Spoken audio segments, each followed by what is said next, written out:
Now, the clergy are urging President Akufo-Addo to promptly assent to the anti-LGBTQ+ bill before the political season reaches its peak. They expressed concern that delaying the assent may politicize the issue during the upcoming 2024 general elections, which could be detrimental. The following report has more. The recent passing of the anti-LGBTQ+ bill has stirred up a range of reactions from different quarters, including various interest groups, academics, and even nations like the USA, which has cautioned about potential consequences such as reduced foreign aid and heightened discrimination. While some hail the bill as a means to preserve Ghanaian cultural family values, others decry it, arguing that it encroaches upon human rights. Al-Hassan Suhini, MP for Tamale North and advocate of the Human Sexual Rights and Family Values Bill, emphasized on Citi TV's The Big Issue that the bill is essential for upholding family values and safeguarding the anti-LGBTQ+ community. If you are a criminal, you are a fraudster, you are a robber, you are a murderer, that in itself does not prevent you from going to any country or living in any country.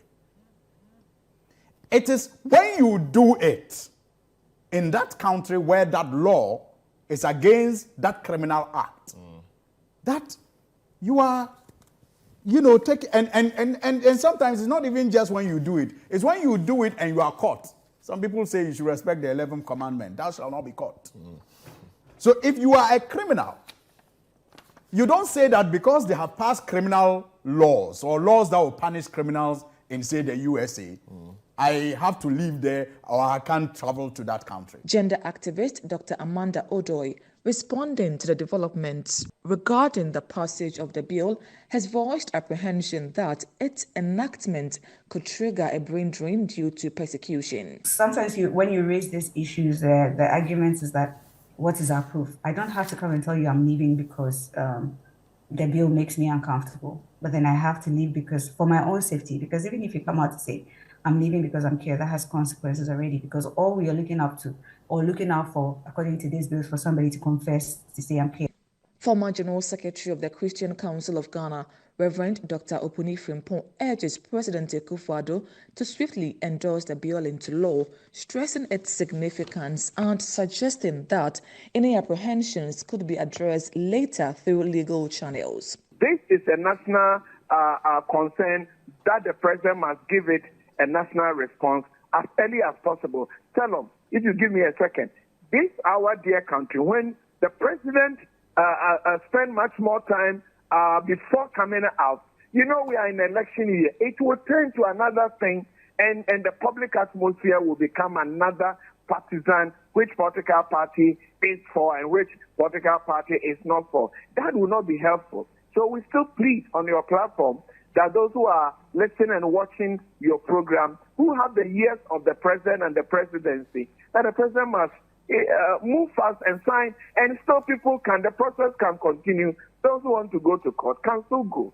Meanwhile, discussions on the big issue encompass a range of viewpoints on President Akufo-Addo's recent State of the Nation address.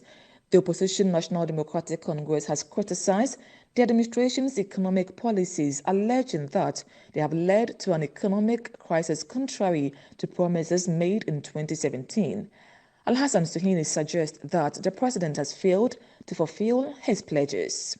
Low growth, rising rate of unemployment, high fiscal deficits, high and rising debt, and increased depreciation of the cedi, high cost of food, housing and utilities, and high non-performing loans, among others, are symptoms of deeper structural problems that will require a range of reforms.